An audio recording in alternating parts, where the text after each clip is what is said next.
Pour que tout le monde comprenne les schémas électriques, il existe des symboles normalisés, associés à chaque dipôle. Ceux-ci peuvent être représentés horizontaux ou verticaux, mais jamais inclinés. Un générateur sera représenté comme ceci, un cercle avec un G majuscule à l'intérieur. Si on le met verticalement, le G doit rester dans le sens de lecture. Si le générateur a une borne plus et une borne moins, il faut l'indiquer sur le symbole. Une pile, même si elle est un générateur, a un symbole qui lui appartient. 2 barres parallèles, la plus grande étant le plus. Il existe 4 positions possibles.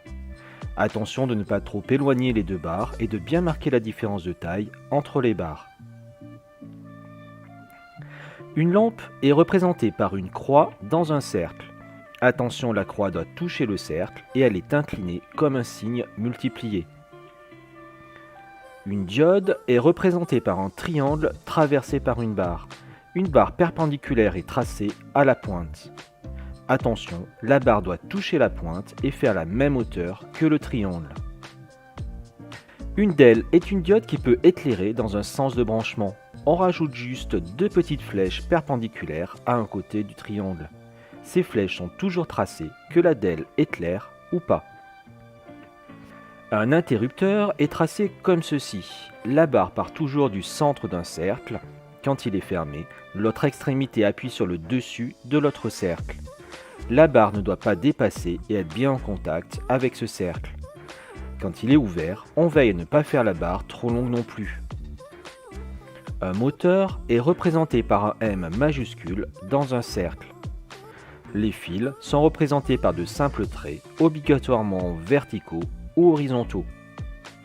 Un résistor est représenté par un rectangle.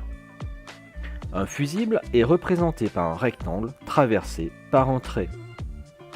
Tous ces symboles doivent être faits à la règle. Je n'impose pas le compas pour les cercles tant que le tracé des élèves ressemble à un cercle, mais à vous de respecter les consignes de vos enseignants.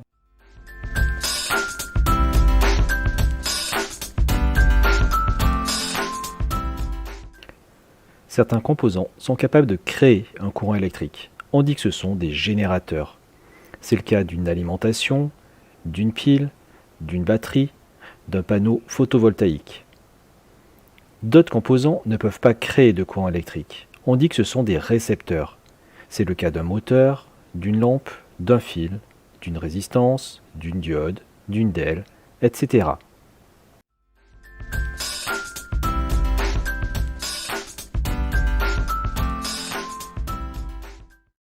Les diodes sont une famille de composants.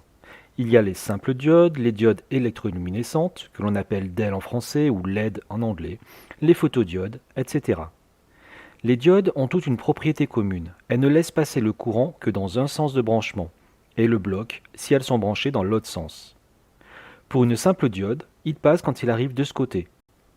Pour une DEL, il passe quand il arrive de celui-ci. On dit que les diodes sont dans leur sens passant si le courant passe. S'il arrive dans l'autre sens, la diode l'empêche de passer. Elle est dans son sens bloquant. Le symbole d'une diode traduit ce fonctionnement. Le triangle indique en effet le sens que doit avoir le courant pour pouvoir passer. La barre symbolise un mur qui empêcherait le courant de passer. Dans ce sens-là, il n'y a pas de courant. Comme une DEL a cette propriété en commun avec une simple diode, on retrouve la même base dans le symbole. On le complète juste avec la propriété supplémentaire d'une DEL qui est de s'allumer quand le courant passe. On représente cela par 2 petites flèches qui partent du symbole. On doit les faire quel que soit le sens de branchement de la DEL. Les flèches indiquent en effet qu'elle peut éclairer dans certains cas, pas qu'elle est en train d'éclairer. Si on ne les met pas, ce n'est pas une DEL qui est représentée, mais une simple diode.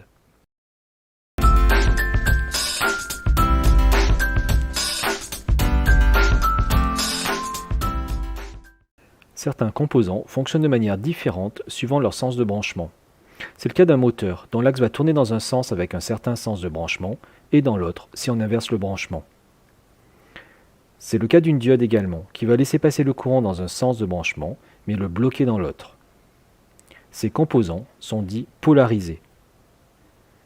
D'autres composants, comme les lampes, les résistances, fonctionnent de la même façon quel que soit le sens de branchement. On dit qu'ils sont non polarisés.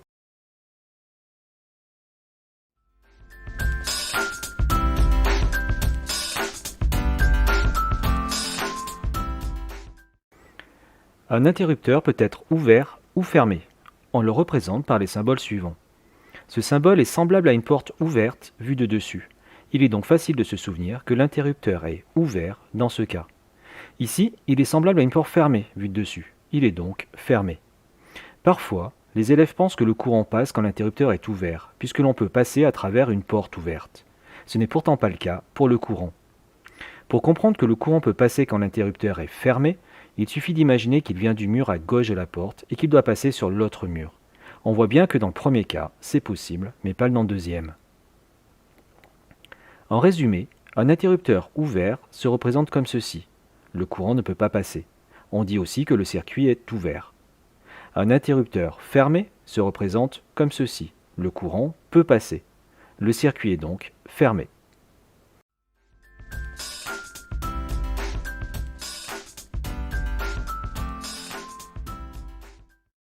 Le terme série fait penser à une série télévisée.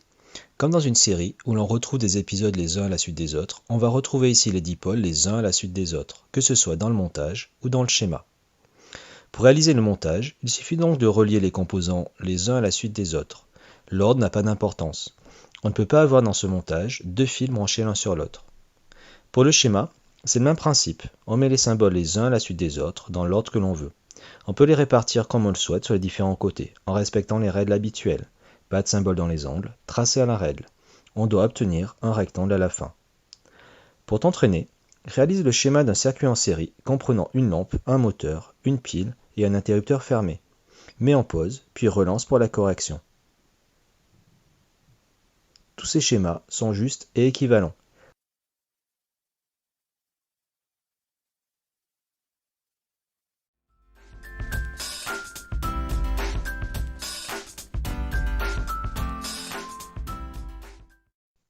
Le terme dérivation fait penser à déviation. Pour des voitures, c'est offrir une nouvelle route pour les véhicules. C'est la même chose pour le courant électrique. Pour réaliser un circuit entièrement en dérivation, il faut commencer par relier un premier dipôle au générateur.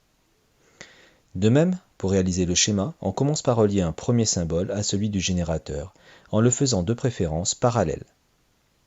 On relie ensuite le dipôle suivant au premier par ces deux bornes. On peut aussi le brancher sur le générateur. On fait la même chose sur le schéma. S'il y a d'autres dipôles, on continue sur le même principe.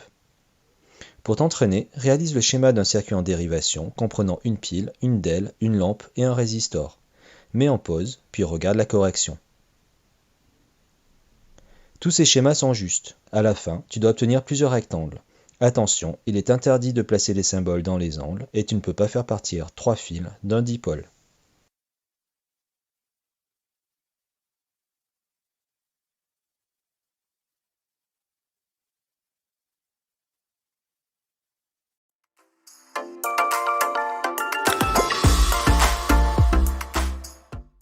Lorsque l'on court-circuite un dipôle seul avec un générateur, ou d'une manière générale un dipôle en dérivation avec un générateur, celui-ci est court-circuité. Le courant devient alors très fort, les fils chauffent énormément et il y a risque d'incendie. On peut le montrer en réalisant cette expérience. C'est de la laine de fer qui court-circuite ici le générateur.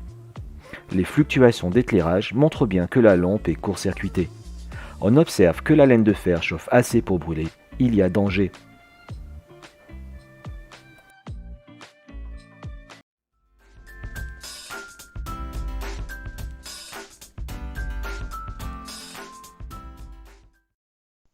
Pour réaliser le montage souhaité sans se tromper, il est indispensable de bien commencer le circuit. C'est en effet en plaçant les premiers fils que l'on va s'assurer de réaliser le bon montage. Dans les deux cas, on peut commencer à brancher un fil sur chacune des bornes du générateur. Si l'on veut réaliser un montage en série, ces fils ne doivent pas être reliés au même dipôle, à une même lampe par exemple. Un des fils va donc être relié à un premier dipôle, l'autre le sera donc à un deuxième dipôle. Il suffit ensuite de finir de relier les bornes libres restantes pour achever le circuit. À la fin, on ne doit pas avoir deux fils branchés l'un sur l'autre. Si l'on veut réaliser un montage en dérivation, on doit brancher les deux fils reliés au générateur sur un même dipôle, ici sur une lampe. On place ensuite deux fils sur le dipôle suivant et on le relie sur la lampe déjà branchée, ou si l'on préfère, sur le générateur. Cela ne change rien au fonctionnement. Tous les dipôles sont donc branchés les uns sur les autres, et on doit donc voir dans ce circuit plusieurs fils branchés sur une même borne.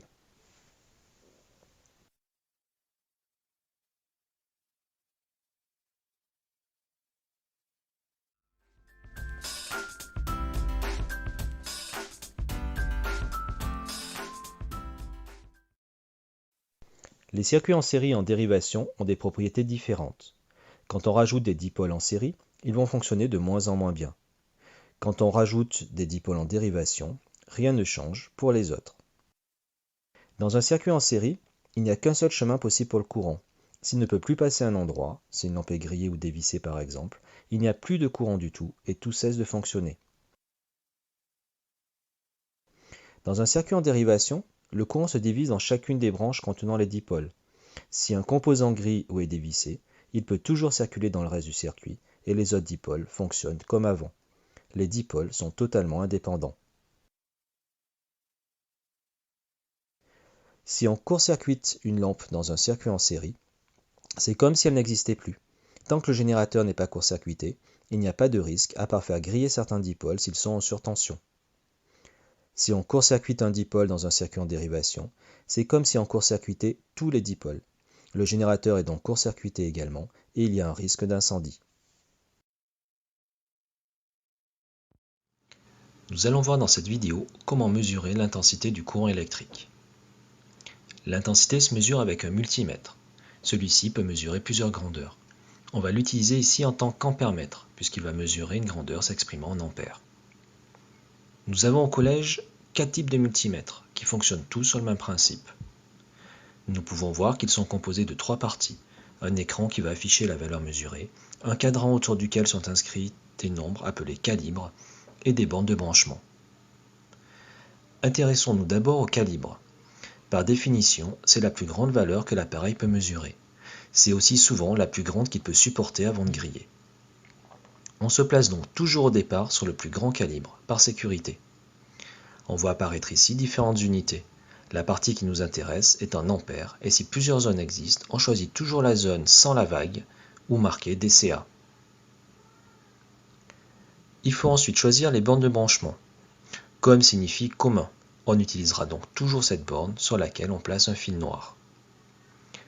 On branche ensuite un deuxième fil sur la borne correspondant au calibre le plus grand, 10 A ou 20 A, suivant les appareils. Une fois cela fait, on peut brancher l'ampèremètre dans un circuit. Attention, il se place toujours en série avec le dipôle dont on veut déterminer le courant qui le traverse. Attention également, la borne COM doit toujours être branchée vers la borne négative du générateur, borne noire.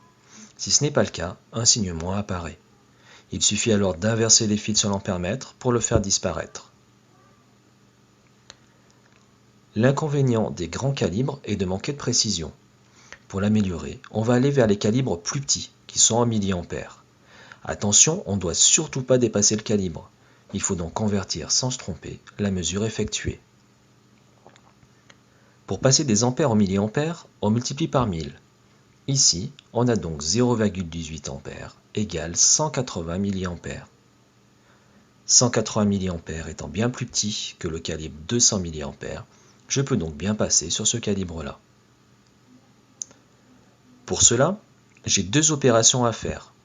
Tourner le commutateur sur 200 milliampères et débrancher le fil de la borne 10 ou 20 ampères pour le brancher sur la borne marquée milliampères. Si j'oublie ce dernier point, une valeur sera affichée, mais sera complètement fausse. Si je me trompe dans mon changement de calibre et qu'il est dépassé, l'appareil va afficher un message alerte.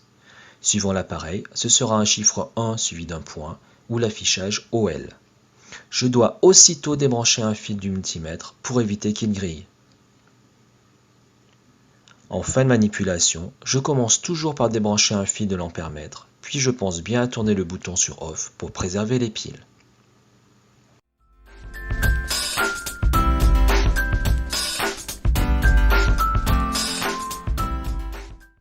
Pour pouvoir utiliser correctement un ampèremètre, on doit convertir sans erreur les ampères en milliampères. En effet, on se place au début sur le calibre 10 ampères, le moins fragile, mais aussi le moins précis. Les autres calibres de l'appareil étant en milliampères, il faudra faire cette conversion. Pour rappel, le calibre est la plus grande valeur que l'appareil peut supporter. Plus le calibre est petit, plus il est fragile, mais il est aussi également plus précis. Il faut donc aller vers les petits calibres quand on fait une mesure et quand c'est possible, pour avoir la valeur la plus précise possible. Il faudra toujours que la valeur soit plus petite que le calibre pour pouvoir régler l'appareil sur ce calibre. Cette conversion est facile, c'est la même que pour passer des mètres au millimètre, des grammes au milligramme, etc. Il existe de nombreuses techniques pour faire cela rapidement. Un tableau de conversion, par exemple, c'est celui-ci qu'il faudra utiliser. On met le chiffre avant la virgule dans la case ampère, puis on écrit les autres chiffres et on complète si nécessaire avec des zéros jusqu'à la case milliampère. On enlève ensuite la virgule et les zéros inutiles. On peut aussi retenir que les milliampères sont le troisième chiffre après la virgule et lire directement le nombre en rajoutant les zéros nécessaires et en enlevant la virgule. On peut aussi déplacer la virgule de 3 rangs vers la droite. On peut aussi se souvenir que pour passer des ampères aux milliampères, il faut multiplier par 1000, ce qui revient à multiplier 3 fois par 10. Entraîne-toi maintenant à convertir ces nombres. Mets en pause, puis relance pour la correction.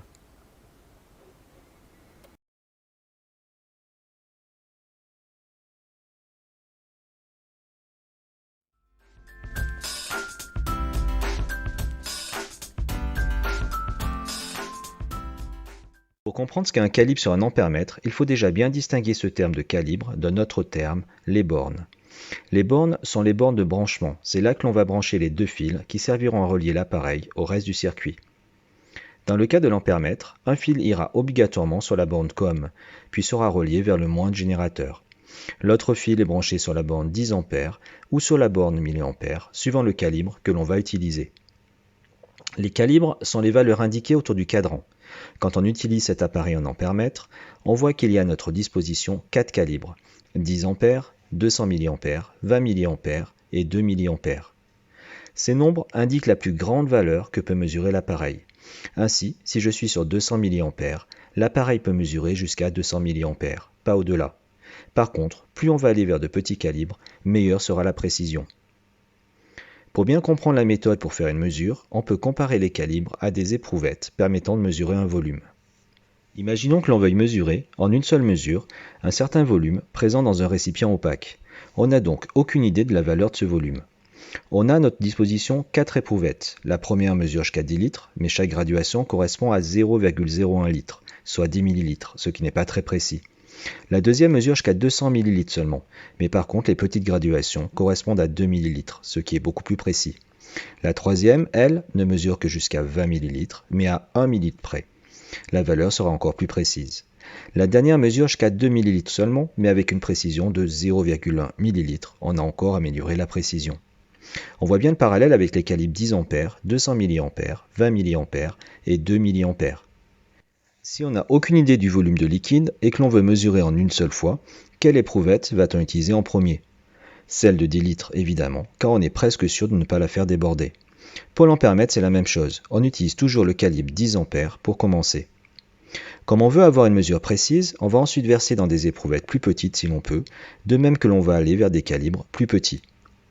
Imaginons que l'on a mesuré 0,03 litres dans la plus grande éprouvette. On voit que pour savoir si l'on peut verser dans les autres sans risque, il faut convertir les litres en millilitres. Pour cela, on multiplie toujours par 1000. De même pour l'ampère-mètre, il faudra toujours convertir l'intensité qui est en ampères au départ en milliampères, toujours en multipliant par 1000.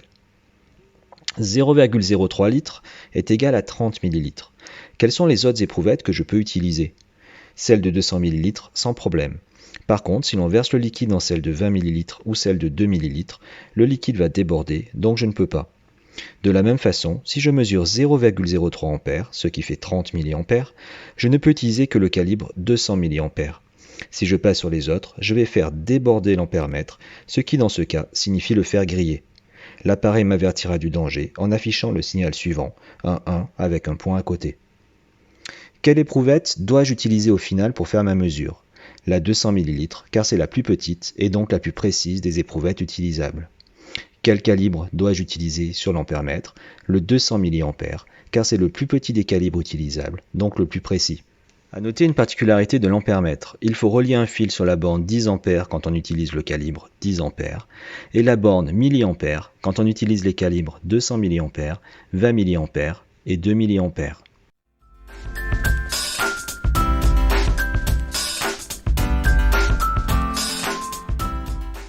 Si tu n'arrives pas à faire ces exercices, regarde la vidéo expliquant la notion de calibre. Tu as les liens dans les commentaires. Mets en pause dès que les 3 questions apparaissent, puis remets en lecture. Il y a 2 exercices. On doit toujours utiliser le plus grand. 20 A est égal à 20 000 mA. On voit bien que c'est le plus grand, donc c'est celui-là que l'on utilise.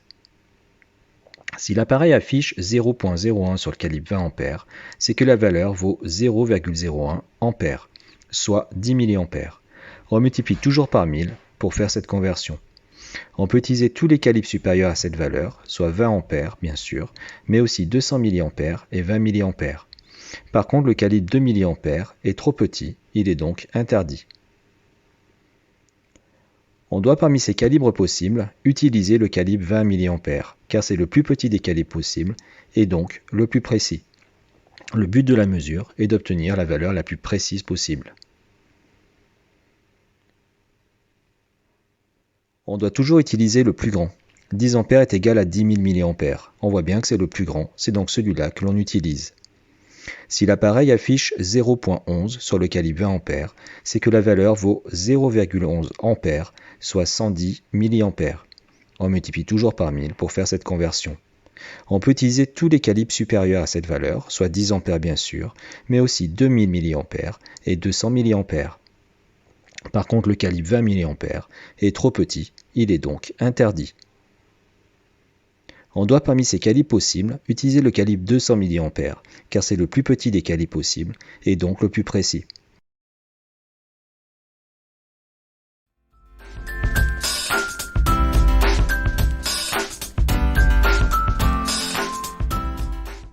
Pour comprendre les lois des intensités, il faut maîtriser certaines bases. Savoir que l'intensité représente la force du courant électrique. Savoir qu'elle s'exprime en ampères, de symbole A. Savoir qu'un ampère vaut 1000 mA et que pour passer des ampères aux milliampères, on multiplie par 1000. Savoir donc également que pour passer des milliampères aux ampères, on divise par 1000. Savoir que l'on représente l'intensité par la lettre I majuscule et que pour dire qu'une intensité vaut 2 ampères, on va écrire I égale 2 ampères. Pour préciser de quelle intensité on parle, on peut l'indiquer en indice.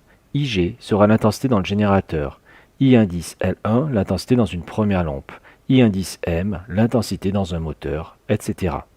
Une fois cela connu, on peut s'intéresser aux lois dans les 2 types de circuits. Dans un circuit en série, tout d'abord, l'intensité est la même partout. Cette loi s'appelle la loi d'unicité, puisque l'intensité a une valeur unique dans tout le circuit. Dans cet exemple, on a donc IG égale IL égale IM. Si on nous donne une valeur, on les connaît donc toutes. Pour comprendre cette loi, il faut imaginer que le courant électrique est fait de petites billes qui se déplacent. On peut comparer cela à un collier de perles autour du cou d'une personne. Si on attrape une bille et qu'on la déplace, toutes les perles vont suivre et se déplacer à la même vitesse. Dans un circuit en série, c'est le même principe. Toutes les petites billes se déplacent à la même vitesse et donc la force du courant est partout la même.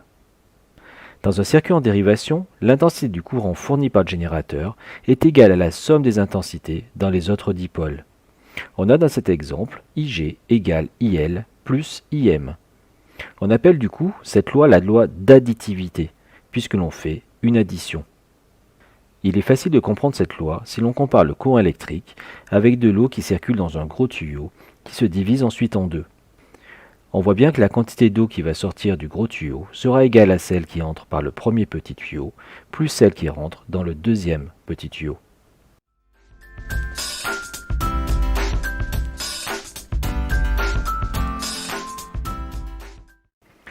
Vous allez voir dans cette vidéo comment utiliser les lois des intensités dans les circuits à l'aide de 3 exercices types. La rédaction telle qu'elle est présentée est obligatoire. Dans le premier exercice, on a un circuit en série comprenant un générateur et 2 lampes.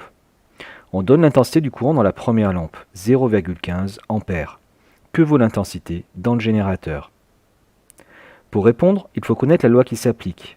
Dans un circuit en série, c'est la loi d'unicité et la réponse sera donc D'après la loi d'unicité dans un circuit en série, toutes les intensités sont égales. On a donc Ig égale IL1 égale IL2 égale 0,15 ampères. L'intensité dans le générateur vaut 0,15 ampères. Dans le deuxième exercice, on a toujours un générateur et deux lampes, mais cette fois-ci en dérivation. On donne l'intensité dans la première lampe, 100 mA, et l'intensité dans la deuxième, 0,3 ampères. Déterminer l'intensité dans le générateur. Pour répondre, on applique cette fois-ci la loi d'additivité. L'intensité du courant dans le générateur est égale à la somme des autres. Pour rédiger, on commence par écrire les valeurs de l'énoncé.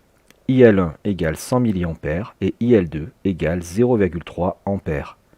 Cette étape est très importante et va nous permettre de vérifier les unités qui doivent être identiques. Ce n'est pas le cas ici et il faut tout mettre en milliampères ou tout en ampères. On va voir les deux versions en parallèle. Pour passer des ampères en milliampères, on multiplie par 1000. Dans l'autre sens, on divise par 1000. On écrit ensuite le nom de la loi, puis son écriture mathématique. On remplace ensuite les lettres par les nombres correspondants, on fait ensuite le calcul et on écrit la réponse. On termine par une phrase réponse. Les deux résultats sont bien sûr équivalents. Pour comprendre l'esprit de cet exercice, c'est un peu comme si on vous dit qu'un serveur a posé 100 assiettes sur une table et 300 sur une autre, et que l'on vous demande combien il y en avait au départ. Il est évident que la réponse est 400. Le troisième exercice est quasiment le même. Le générateur et les deux lampes sont toujours en dérivation. Mais on donne cette fois-ci l'intensité dans le générateur, 0,5 ampères, et celle dans la deuxième lampe, 150 mA. On écrit les valeurs. Ig égale 0,5 ampères et IL2 égale 150 mA. Là encore, il faut convertir soit tout en ampères, soit tout en milliampères. On écrit ensuite la loi d'additivité, qui est toujours la même. Ig égale IL1 plus IL2. Par contre, cette fois-ci, c'est IL1 que l'on veut calculer. On va donc faire Ig moins IL2 égale IL1. La petite astuce à connaître est simplement de déplacer IL2 pour que l'intensité que l'on veut calculer, IL1, soit toute seule. Et quand on fait cela, le plus IL2 à droite devient moins IL2 à gauche. Deux façons de comprendre cela. D'abord, avec un exemple numérique.